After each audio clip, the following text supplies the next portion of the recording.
राक्षसी सेना ने देवी तथा सिंह को चारों ओर से घेर लिया।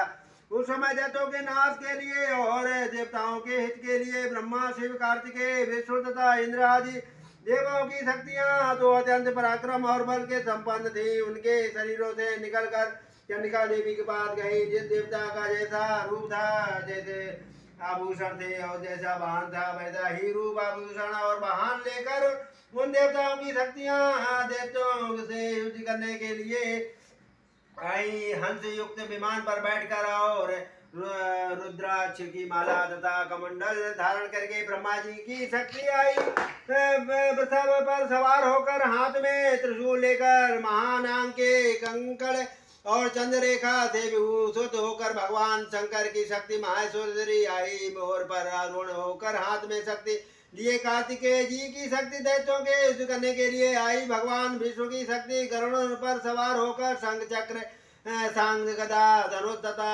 खड़ग हाथ के लिए हुए आई।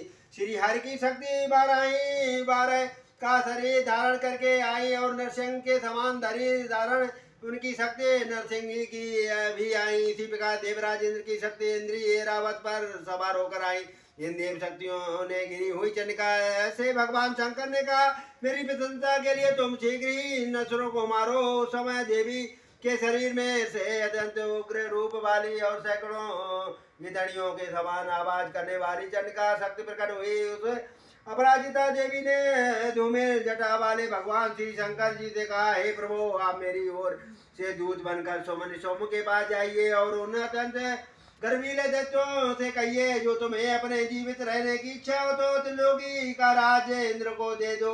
देवताओं को उनका यज्ञ भाग मिलना आरंभ हो जाए और तुम पाताल को लौट जाओ। किंतु यदि बल के गर्भ से तुम्हारी लड़ने की इच्छा हो तो फिर आ जाओ। तुम्हारे मार्ग से मेरी योगनिया तृप्त होगी। भगवान शंकर से देवी का संदेश पाकर उन दैत्यों के क्रोध का कोई आर पार न रहा। जिस स्थान पर देवी विराजमान थी वहां से पहुंचे और आने के साथ ही देवी पर बाणों और शक्तियों की वर्षा करने लगे। देवी ने उनके फेंके हुए बाणों, शक्तियों, शस्त्र, त्रिशूलों और फरसों को अपने